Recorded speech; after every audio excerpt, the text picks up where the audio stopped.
Hi hello ವೀಕ್ಷಕರೇ, welcome back to my YouTube channel. ಹೇಗಿದ್ದೀರಾ ಎಲ್ಲರೂ? ಐ ಹೋಪ್ ಎಲ್ಲರೂ ಕೂಡ ಚೆನ್ನಾಗಿದ್ದೀರಾ ಅಂತ ಅಂದ್ಕೊಳ್ತಾ ಇವತ್ತಿನ ವಿಡಿಯೋನ ಶುರು ಮಾಡ್ತಾ ಇದ್ದೀನಿ.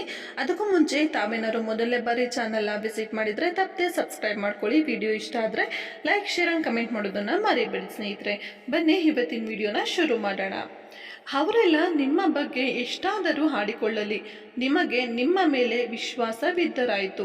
ಹೌದಲ್ವ ಸ್ನೇಹಿತರೆ? ನೀವೇನಾದರೂ ಒಂದು ಕೆಲಸ ಮಾಡಲಿಕ್ಕೆ ಹೊರಟಿದ್ದೀರಾ, ನಿಮ್ಮ ಗುರಿ ಕಡೆಗೆ ಹೆಜ್ಜೆನ ಇಡ್ತಾ ಇದ್ದೀರಾ ಅಂತ ಅಂದಾಗ ನಿಮ್ಮನ್ನು ಪ್ರೋತ್ಸಾಹ ಮಾಡೋದಕ್ಕಿಂತ ನಿಮ್ಮನ್ನು ಕಾಲೆಳೆಯೋರೆ ತುಂಬ ಜನ ಇರ್ತಾರೆ. ಅಂಥ ಸಮಯದಲ್ಲಿ ಅವ್ರು ಯಾರೋ ಏನೋ ಹೇಳ್ತಾ ಇದ್ದಾರೆ ಅಂತ ಹೇಳಿ ನೀವು ನಿಮ್ಮ ಮೇಲಿನ ನಂಬಿಕೆಯನ್ನು ಬಿಟ್ಟಾಗ ಇಷ್ಟು ದಿನ ನೀವು ಪಟ್ಟಂತಹ ಶ್ರಮಕ್ಕೆ ಯಾವುದೇ ರೀತಿಯಾದಂತಹ ಬೆಲೆ ಖಂಡಿತವಾಗ್ಲೂ ನಿಮಗೆ ಸಿಗೋದಿಲ್ಲ.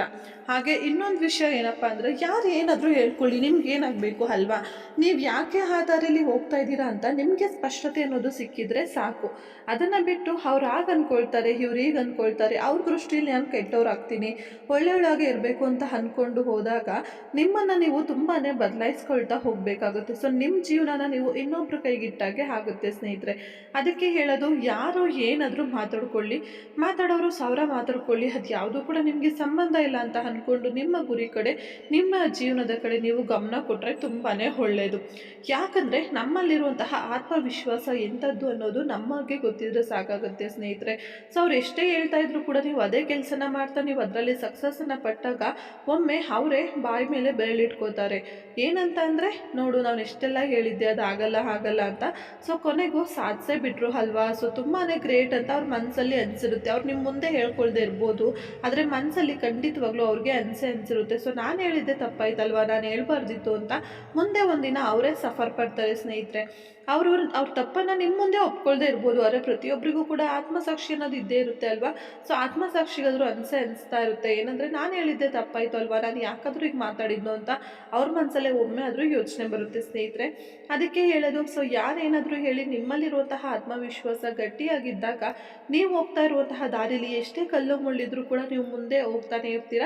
ಹಾಗೆ ಮಾತಾಡೋರನ್ನ ಮಾತಾಡೋಕ್ಕೆ ಅಂತಲೇ ಬಿಟ್ಬಿಡಿ, ತೊಂದರೆ ಇಲ್ಲ ಅಲ್ವಾ? ಸೊ ಅವ್ರಿಗೇನು ಕೆಲಸ ಇರೋದಿಲ್ಲ, ಮಾತಾಡೋದೇ ಅವರು ಅವರ ಒಂದು ಉದ್ಯೋಗವನ್ನಾಗಿ ಮಾಡ್ಕೊಂಡಿರ್ತಾರೆ. ಸೊ ಅವ್ರ ಉದ್ಯೋಗ ಅವ್ರು ಮಾಡಲಿ, ನಿಮ್ಮ ಉದ್ಯೋಗನ ನೀವು ಮುಂದುವರಿಸಿ ಅಷ್ಟೇ. ಸೊ ಆದರೆ ಆ ವಿಷಯಗಳ ಬಗ್ಗೆ ಅತಿಯಾಗಿ ಆಲೋಚನೆ ಮಾಡ್ತಾ ನಿಮ್ಮ ಒಂದು ಗುರಿ ಕಡೆ ಇರುವ ಗಮನನ ಮಾತ್ರ ನೀವು ಕಡಿಮೆ ಮಾಡ್ಕೊಳ್ಳೋದಕ್ಕೆ ಹೋಗಬೇಡಿ ಸ್ನೇಹಿತರೆ. ಯಾಕಪ್ಪ ಅಂದರೆ ಆ ಗಮನ ನಿಮಗೆ ಕಡಿಮೆ ಆಗ್ತಾ ಹೋದಷ್ಟು ಅವ್ರು ಆಡ್ಕೊಂಡಿದ್ದಂತಹ ಮಾತು ನಿಜ ಅಂತ ನೀವೇ ಪ್ರೂವ್ ಮಾಡಿದಾಗುತ್ತೆ ಸ್ನೇಹಿತರೆ. ಸರಿನಾ? ಇಷ್ಟು ಹೇಳ್ತಾ ಇವತ್ತಿನ ಈ ಒಂದು ವಿಡಿಯೋನ ಇಲ್ಲಿಗೆ ಮುಗಿಸ್ತಾ ಇದ್ದೀನಿ. ಈ ವಿಡಿಯೋ ತಮಗೇನಾದ್ರು ಇಷ್ಟ ಆಗಿದ್ರೆ ಲೈಕ್ ಮಾಡಿ, ಶೇರ್ ಮಾಡಿ, ಕಮೆಂಟ್ ಮಾಡಿ. ಹಾಗೆ ಇದುವರೆಗೂ ನೀವು ನಮ್ಮ ಯೂಟ್ಯೂಬ್ ಚಾನಲ್ನ ಸಬ್ಸ್ಕ್ರೈಬ್ ಮಾಡ್ಕೊಂಡಿಲ್ಲ ಅಂದರೆ ದಯವಿಟ್ಟು ಚಾನಲ್ನ ಸಬ್ಸ್ಕ್ರೈಬ್ ಮಾಡಿಕೊಂಡು ಸಪೋರ್ಟ್ ಮಾಡಿ.